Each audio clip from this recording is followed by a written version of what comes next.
Okay, got it. Hi, everyone. My name is Tali. I'm a recovered alcoholic. My sobriety, oh, hi, Kelly. My sobriety date is April 26, 1990.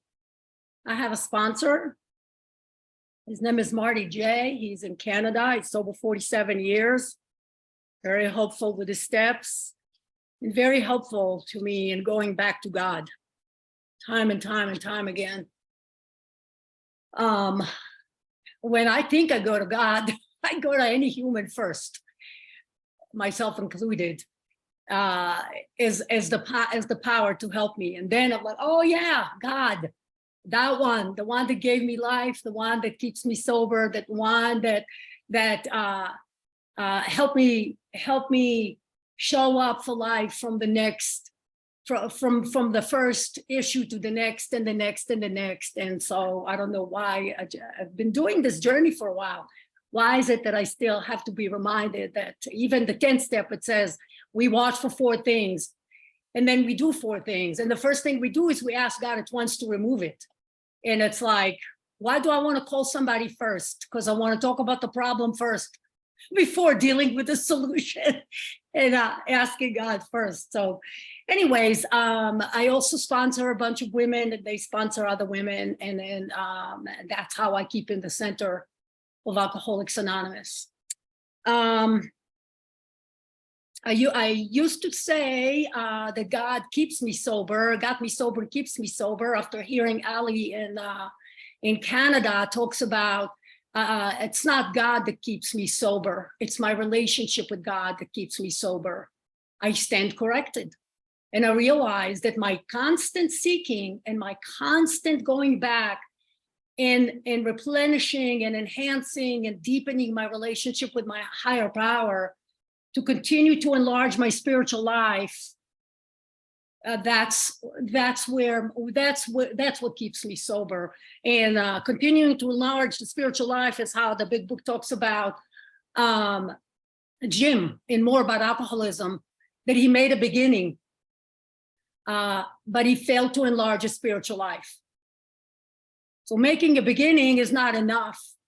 Working steps 1, 2, even 3 is not enough unless it follows at once. And each step leads to the next one and the next one and the next one. There's never coasting in this program, but if there was one, it's a maybe take a sigh of relief after having had a spiritual awakening. And then continuing, like I said, to enlarge my spiritual life, or I will not be able to sustain it. I have seen so many people that have had a spiritual experience, that have had a spiritual awakening, that have worked the steps, that have been very active in the program, and somewhere along the way, they do just enough to get by. And when we do just enough to get by, that's when we're either going to put a bullet in our heads or have to get ourselves more comfortable again. And it's a drink. In my case, when I was sober 22 years, I really was contemplating putting a bullet in my head. And you could have, I mean, if you asked me, what am I not doing? I was doing it all. I was doing absolutely everything. I had absolutely no understanding of the depth that I now do today of step 3. I clearly did not take the actions to step 10 on a regular basis. I had taken some step 11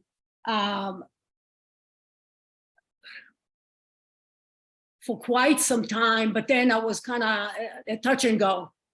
When I was saying I was taking step 11 action for a while. When I was sober 2 years, I was diagnosed with cancer, and I ran to God, praying, meditating, reading all kinds of spiritual books. I was doing it. And then I had a hysterectomy and all that was behind me. And I did not have the same urgency anymore. And I'm saying all this to say, because it all ties into my working step 10. Bill spends about a half a page on page 85, how we need to be, we cannot rest on our laurels. And why does he talk about resting on our laurels? Why does he talk about every day is a day where we must carry the vision of God into all of our activities? Why does he talk about it to do this for the rest of our lives? Because we all do just enough to get by. As soon as we start feeling more comfortable, well, I'm not going to talk about we all do. I do. I did definitely just enough to get by. I thought, you know, I've done it all. You know, I sponsor all these women. I can recite the half a book. Doesn't that mean that I'm working it? Well, reading the book does not constitute a spiritual experience. Reciting the book does not constitute a spiritual experience. Knowing the big book does not constitute a spiritual experience, but really actively feeling that ability to breathe deeply, that to me is a spiritual experience. That to me, I feel the nearness of my creator. That to me, I feel like I am in conscious contact with my creator. But like I said, I have got to continue to do this on a regular basis, so I continue to deepen my relationship with God. Kevin, maybe you can co-host me so I don't see everybody constantly. I want to admit everyone. I want to work the room. I got you. I already did it. Thanks. Okay. So I'll tell you a little bit about my background, where I come from, what I was like, what happened to me, and what I'm like right now. I was born in Israel. I was raised over there all the way until I was 24 years old, after the army and after I was divorced. And then I moved to New York. I grew up in a household with a lot of violence, a lot of dysfunction. I've seen and things were done to me that little girls should never experience. Not even little boys. Nobody should experience. You know, it's just not. It's not okay. And I've always thought, you know, the way I was beaten by my two brothers and the way I grew up and the screaming, yelling, and my dad, and he was violent and this and that, that's what made me an alcoholic. Well, it certainly it gave me a lot to feel, you know, sorry about, but it did not make me an alcoholic. Every time I drank, I, of course, had a whole lot of sub story to go along with it, that it kind of like pushed me further into the drink and further into that despair. But I'm telling you, I remember the first time I saw this girl sitting across from me in Forest Hills, where I got sober. And I remember, you know, looking at her and saying, why would you ever drink? You're the prettiest, you're the cutest, you're the sweetest. You were a cheerleader. They bought you the bicycle before bicycles were even invented. They, you know, you had it all. You had it all. Why would you drink? Because I really thought that my circumstances made me an alcoholic. And she explained to me, you could not love me enough. You could not love me enough. I had to drink because there wasn't enough love. And clearly she knew that she was loved. So like I said, I grew up with a lot of violence. And then, okay, give me a second here. It's hot and it's cold, it's hot and it's cold, sorry. So anyways, I picked up my first drink when I was 15 years old, and my household was absolute chaos, constantly, all the time. When I picked up the first drink, I went to a wedding. I went to an Israeli wedding. We have all the hors d'oeuvres on the table. And before the wedding even began, I face planted in the hummus because I drank 2 very large whiskey, Johnny Walker Red, with this much Coca-Cola in them, because my friend poured it for me. And so it was so disgusting. Instead of sipping one little sip at a time, I guzzled the whole thing. So my friend, sitting to my other side, said, oh, glass is empty, fill it up. So I filled up another glass, and so I had to drink it again, guzzled the whole thing, and I literally face planted after those 2 drinks. And I was carried outside, they took me home. Unlike many people that I heard in Alcoholics Anonymous, I did not say to myself, oh, I can't wait to do it again. That was not my story. It was disgusting. And I thought it will be a long time before I'm going to want to do that again. And I really wasn't interested in any of that. In my neighborhood, there was a lot of, I guess, quite a few kids that I've grown up with were, discovering outside issues. And then sooner or later, I did too.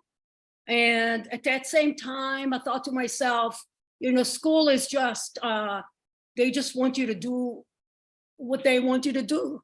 They expect you to do it. They expect you to listen to the teachers, and they expect you to follow direction. And after a while, I got a little tired of it. And I thought, I don't need to do that anyway. If you have a big mouth, that's enough to get you by in life.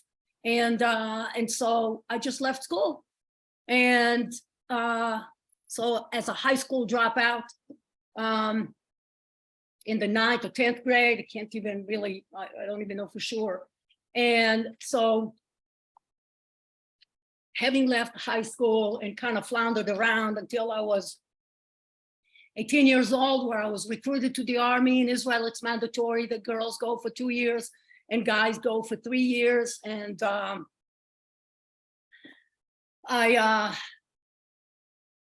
I went to the army, and after a year of that, much like high school, I said, they really want you to do what they tell you to do.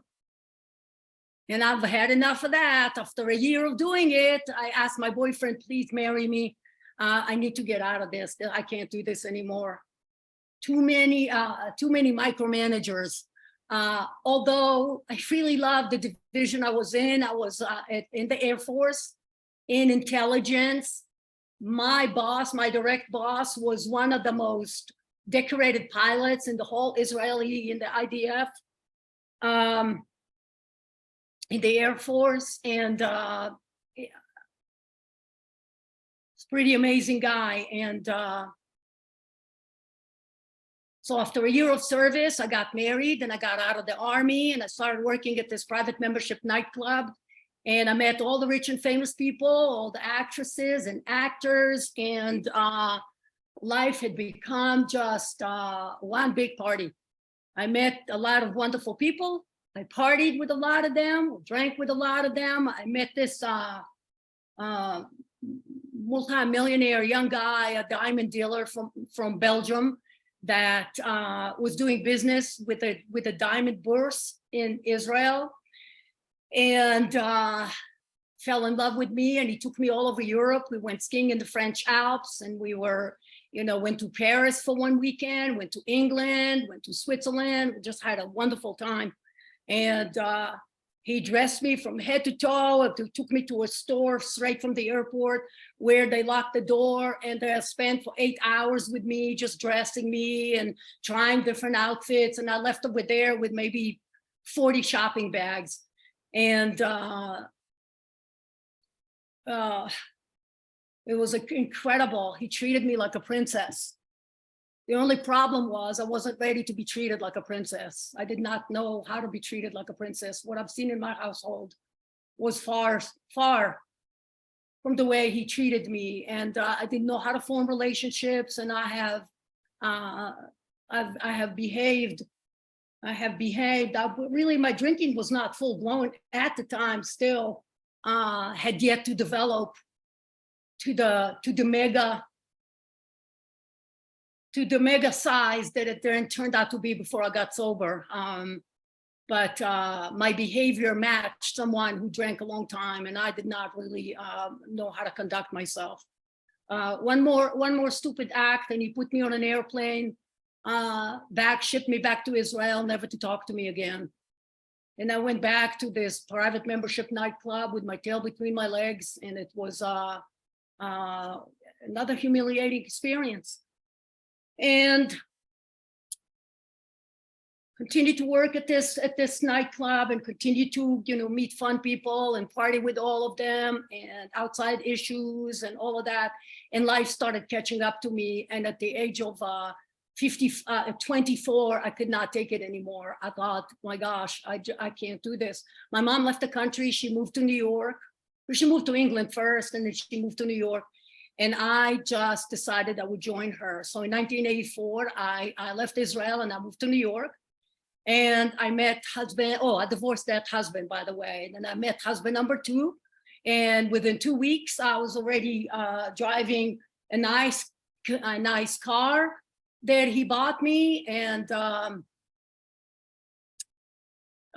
shortly thereafter, a couple of months into it, I said, I think it'll be wonderful if we're going to have a child. And he said, oh yeah, why not? And so based on that long-term relationship of 2 months and a lot of drinking and a lot of alcohol and a lot of drugs, that was a good a situation in which to have a baby, to bring into this world, and to live my life the way already had started to form between us. So whatever I ran away in Israel from, I not only had taken myself with me, but now had life had taken even a bigger size of insanity. And so now I was in New York with a husband that sooner or later started to smack me around, drinking and drugging. Sooner or later, by the end of 1984, I already had a baby.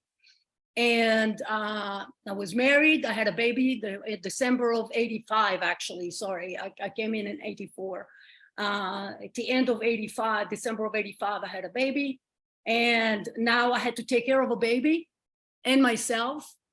I didn't even know how to take care of myself yet, let alone another child. And then I had a husband that, like I said, by now was slapping me around, telling me when to get up, when to go to sleep, how much to drink, how much to drug, when to stop, when to start, what to do, what not to do. And it was unbearable, unbearable. I was willing to put up with all this. And of course, all of this is in retrospect. It wasn't like I woke up in the morning, I said, I'll put up with this as long as blah, blah, blah. No. But once I got sober, I started to look back at when did I stop wanting to put up with him. It's when he started putting a limit on when I'm going to drink, how much I'm going to drink, how much I'm going to drug. That became a problem to me. I was willing to put up with a lot of nonsense, but at that point, I was done. One more time, he slapped me around. I took the baby, I ran away.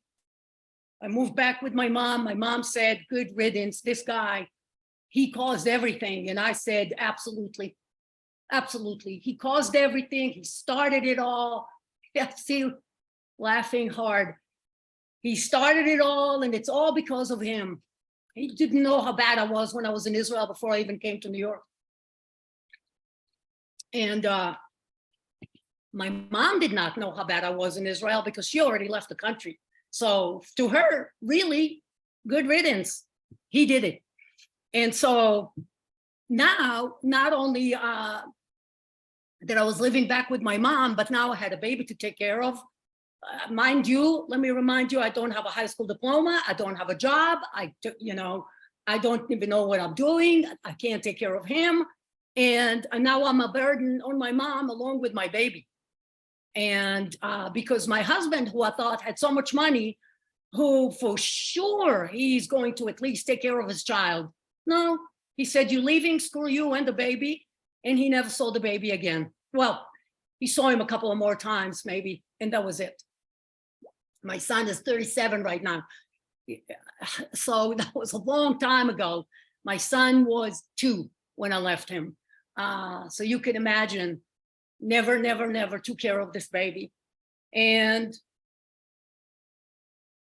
yeah, oof. My mom's face just came into my heart. Started to see her face. How devastated she was when she could see that it was no longer good riddance, that I was the problem, that the way I was drinking and the way I was drugging and what I was doing getting up in the morning and how my life revolved about drinking, around drinking and around drugging.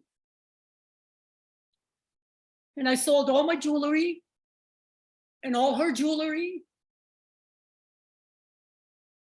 I was never a thief. I just threatened her life.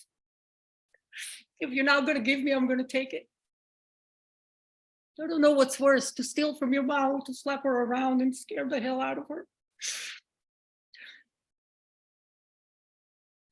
It is absolute hell to live like this. I know some people don't have a problem with it. You know, the drugs made me do it. Yeah, but I knew what I was doing. I knew what I was doing. Absolutely knew what I was doing. somewhere along the way, my mom started going to Al-Anon. The people in Al-Anon started telling her what to do. And I'm like, no, that's not how it's going to go down. And she came home. She looked at me and she said, Tali, you were so sick. And I thought, what the hell is she saying? I'm not sick. I really didn't even understand what she was saying. She said, you're losing it. You're absolutely losing it. These people are telling me I'm going to need to throw you out. I said, well, let me tell you what you could tell them. Let's have a sit down and I will explain to you what you go back to Al-Anon and tell these people. You go home and explain to them that Jewish people never, ever throw their children out. Those Gentiles, they don't care about their kids. Come age 18, they're all out of the house. Not us. We can come back until we're 80, back to mama. Oh my God. So that's how I lived my life at the end. It was pretty terrible. She said, if you're not going to start attending meetings of Alcoholics Anonymous, we're not going to have a good arrangement over here, and I'm not going to babysit your son. Let me just tell you that by the time before I got sober, before I started coming to AA, my mom was getting stuck with my child who was 2 years old, and then 3 years old. For 1 day, for 2 days, for 3 days, for 4 days in a row, she had to take him with her to work, or she had to call in sick. I was not staying home taking care of him. I was running around in the streets, drinking and drugging, and she was getting stuck with this child. She was working at Simon & Schuster Publishing in Manhattan and had to show up with a 2 and a 3-year-old.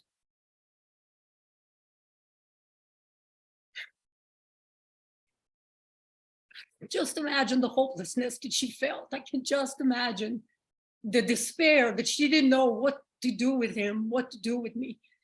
And so I started attending AA, and I started hearing all kinds of things. I did, of course, I did not go to AA because I wanted to go to AA. I did not go to AA because I was finished, because I hit bottom, because any of that. I came to AA because she threatened me.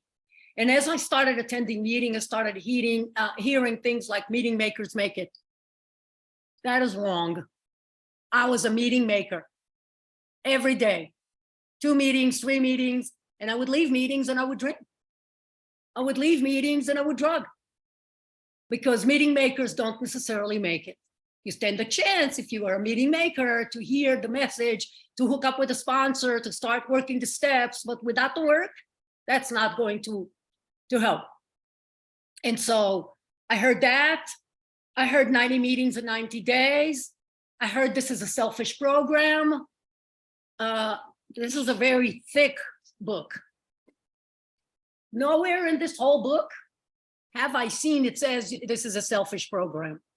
In fact, it says it's a selfless program.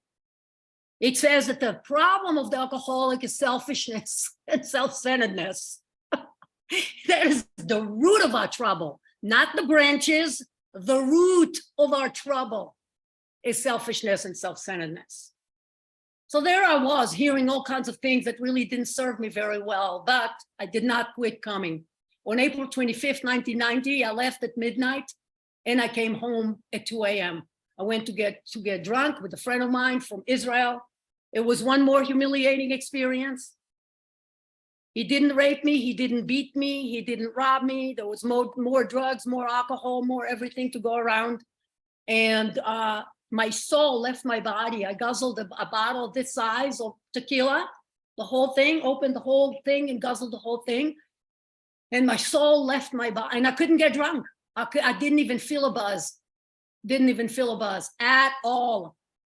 And I remember being on the ceiling, looking down, and I could see myself on one side of the coffee table. And that's not a hallucination. I could see myself on one side of the coffee table, and I could see him on the other side of the coffee table.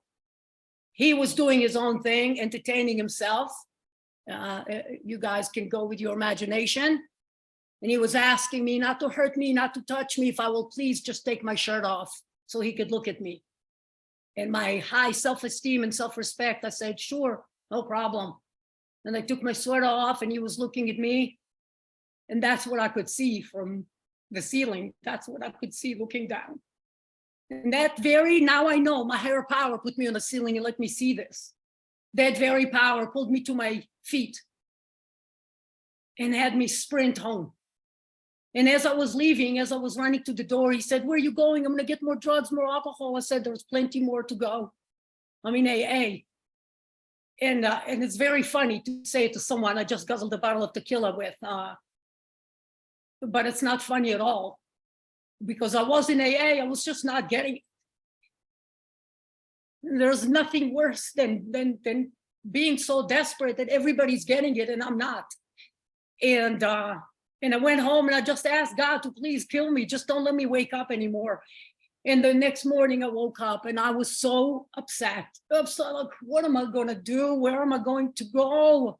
And this girl from the meetings called me up and said, meet me there at 6 o'clock. I said, I'm not going to meet you. I'm not coming back. I'm not doing it.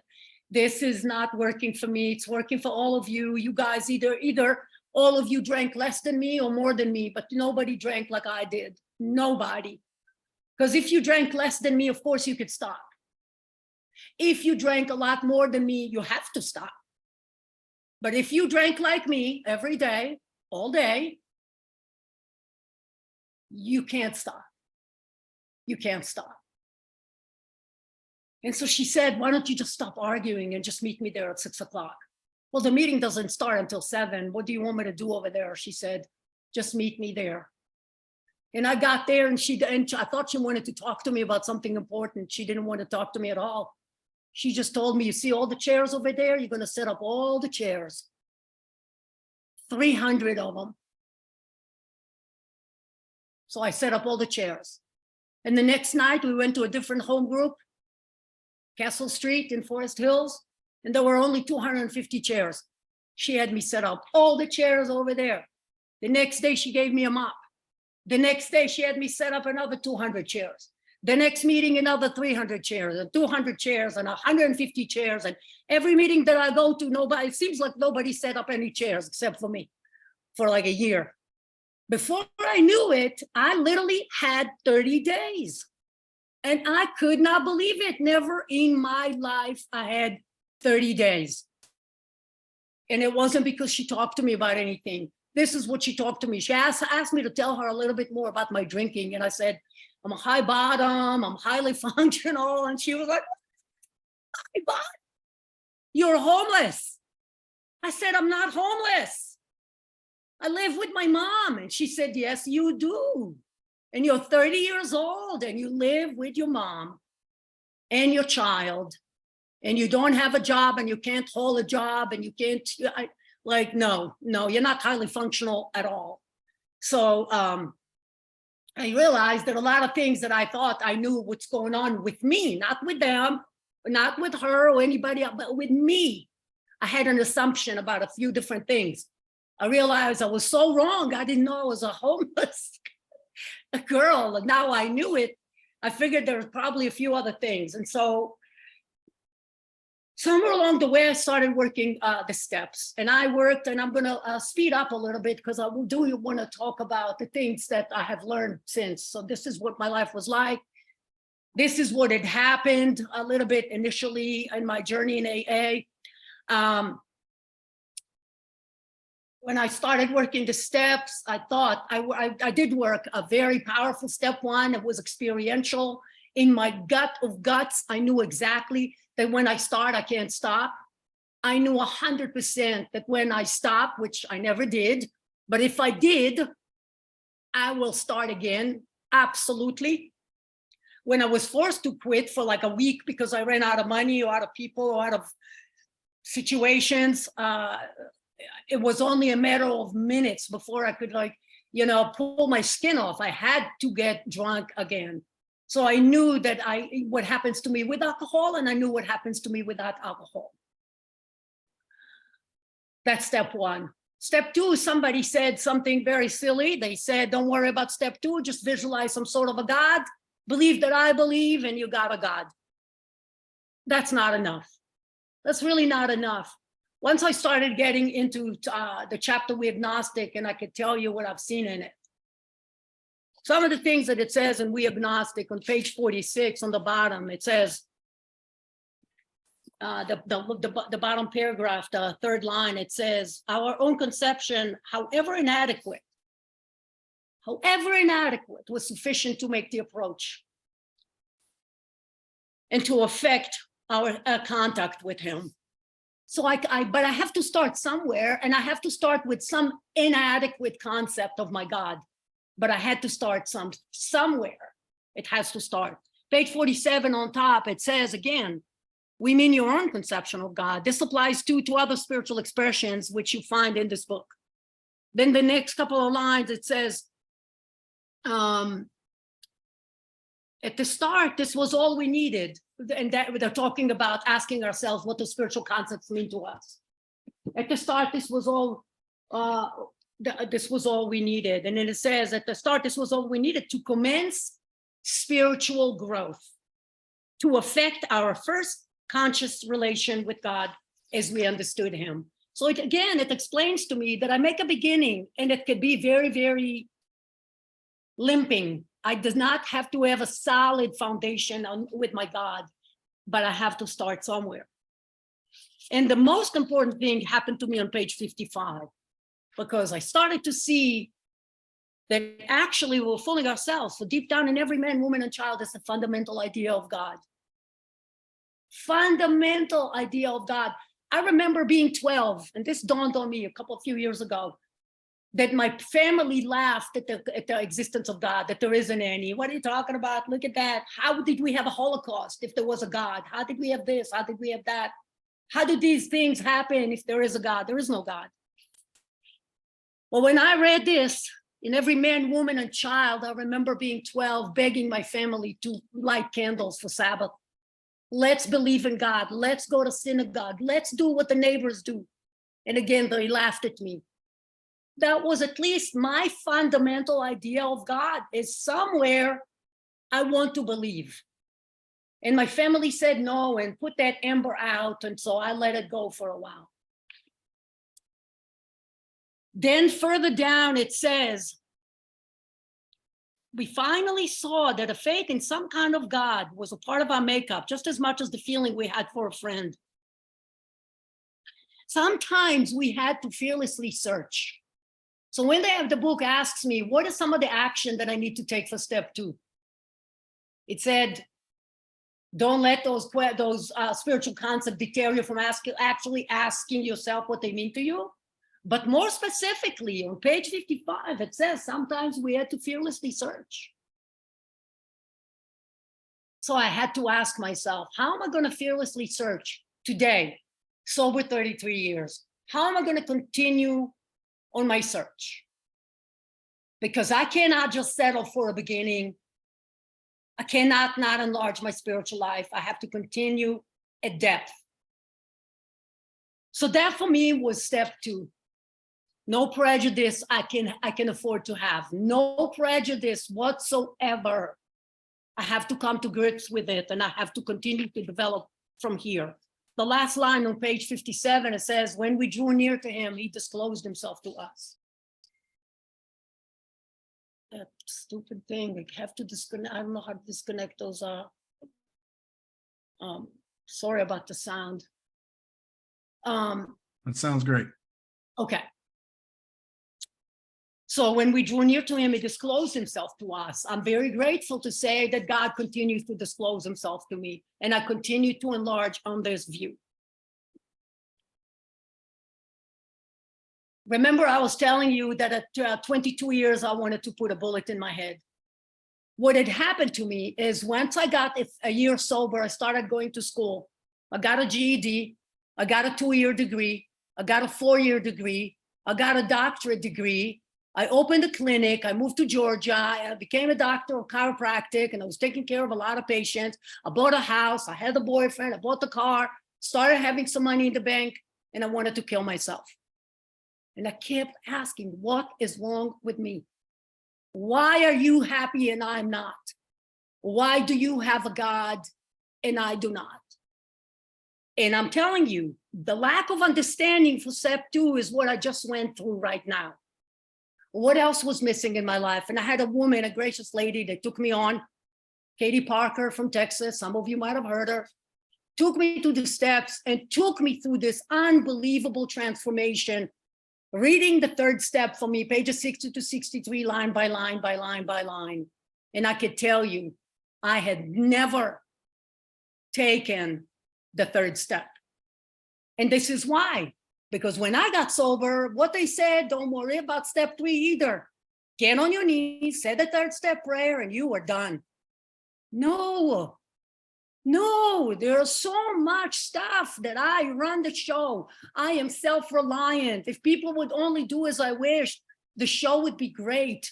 Anytime in the big book it says if only or if something like that, it's a delusion right there. So I was living a delusional life, thinking if you will do what you're supposed to do, I would be happy. But I was not happy. All I wanted to do is have education and measure up to all of you. It failed me.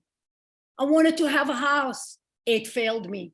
I wanted to have a car, to buy cash, walk into a dealership.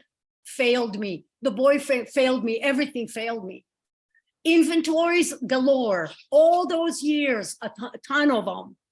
I sponsored women. I had a sponsor. I mean, I've done all of that.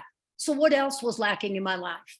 So I just described to you a fantastic step 1, iffy step 2 that I just corrected a few years back, step 3 that thank you God helped me get all on track with step 3. It says almost always in collision with something and somebody, even though our motives are good. So it doesn't matter what motives I have. I'm almost always in collision with something or somebody. Why would I want to be sober 22 years and that miserable if I'm always in collision with something? That's insanity.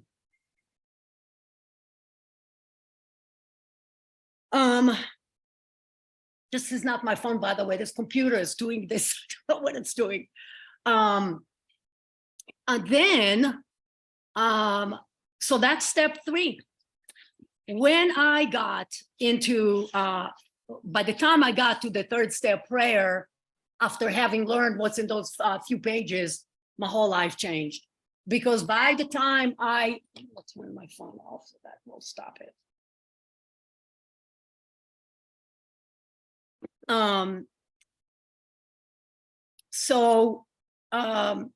Then with the promises for step 3, as we felt a new power flow in, that I did not feel for many, many years. But then after having worked it and reached deep within, I then felt the new power flow in. Not an old power, but a whole new power flow in, a whole new relationship with my creator. As I could face life successfully, which I never had before. Never had before. Step 4, like I said, inventories galore. Step 5, step 6, step 7, step 8 and 9, but 10 and 11, I never touched. Like I said, when I was sober 2 years and I had cancer, I meditated and I was so close to God. We were like this. And then I had a hysterectomy, cancer went away, and I did not feel the urgency. But step 11 and step 10 does not talk about urgency. They both talk about growing and maintaining and enlarging my spiritual life constantly. So step 10, I discovered that does not talk about if you screw up big time, then you run, you say you're sorry, and then you're all good. No, step 10 says continue to watch for selfishness, resentment, dishonesty, and fear. When these crop up, I ask God at once. So there's a timeline here of emergency. At once, we ask God to remove it. Talk to somebody about it immediately. That's another timeline. Make amends quickly if we have harmed anyone. Quickly is another timeline. And then turn our thoughts to someone we could help. Love and tolerance is our code. So I had to completely change the code in which I live my life. Step 10, I continue to look at all these things. What are they? Those things are everything in step 4, 5, 6, 7, 8, and 9, all the way to continuing to make amends. And then it also has even step 12 in it, because it says, turn your thoughts to someone you could help. So that's step 10. And then immediately talks about, and we have ceased fighting anything or anyone. Remember I told you in step 3, it talks about almost always in collision. Here, I am promised that I cease fighting. If I worked everything from step 3 till 10, including 10, every day, all day, then I cease fighting. I cannot expect to cease fighting unless I work everything in between thoroughly, regularly. My life is an open book. It also talks about, for by this time, sanity will have returned. When in fact, step 2 said we came to believe that a power greater than ourselves could restore us to sanity, which means I'm insane. But if I work it well all the time, all the way till step 10, sanity will have returned. And then it says we'll react sanely and normally. Again, it mentions sanity. So it's important for me to work a very thorough step 2. And then by the time I get to step 10, I will have these gifts. And then when you turn the page after learning all this, that every day is a day when we must carry the vision of God's will into all of our activities. How can I best serve thee? Thy will not mine be done. Thy will not mine be done is step 3 right there. So it has all the steps in it. And then on the bottom, on page 85, you see very clearly, it says, we are now, this is step 11, suggest meditation and prayer. And you turn back to page 86 on top, and Bill starts step 11 with talking about the nightly review. Why do you think he doesn't start with what to do in the morning? Because if I do step 10 every day, all day, walking, breathing, eating, living my life in step 10 all the time, when I get to step 11, I'm doing a review.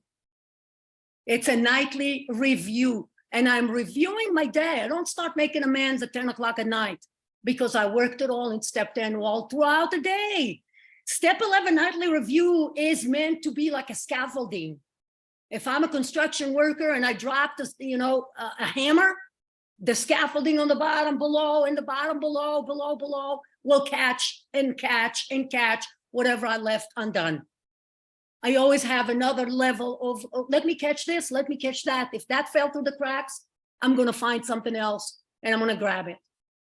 So then I start with the nightly review. I ask all these questions at night.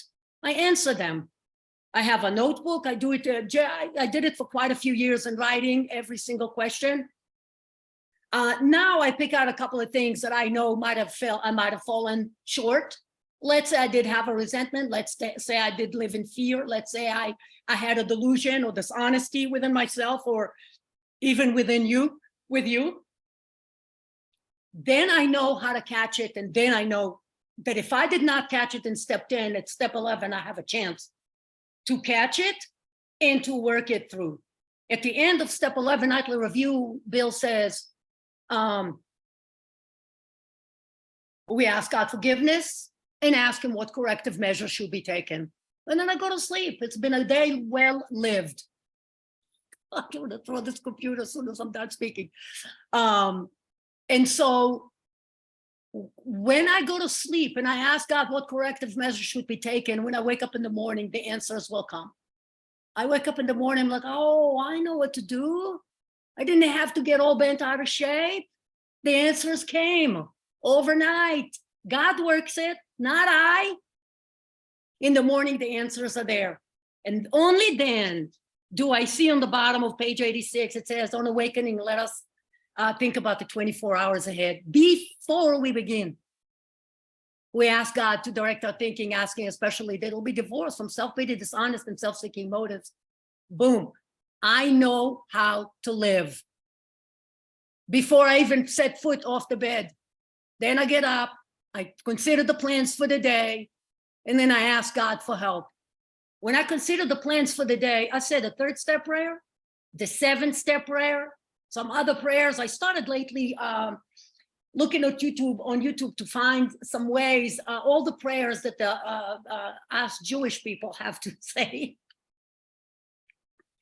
And I start with the Moderni, that's thanking God for restoring my soul and my body, because according to the Jewish tradition, our body, you know, we die during the night, and then God takes our soul, and then in the morning he restores it.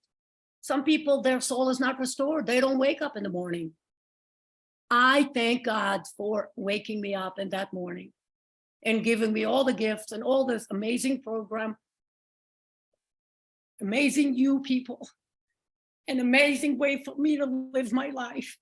But if you left the design up to me, I'm telling you, it was not looking good. It was not looking good.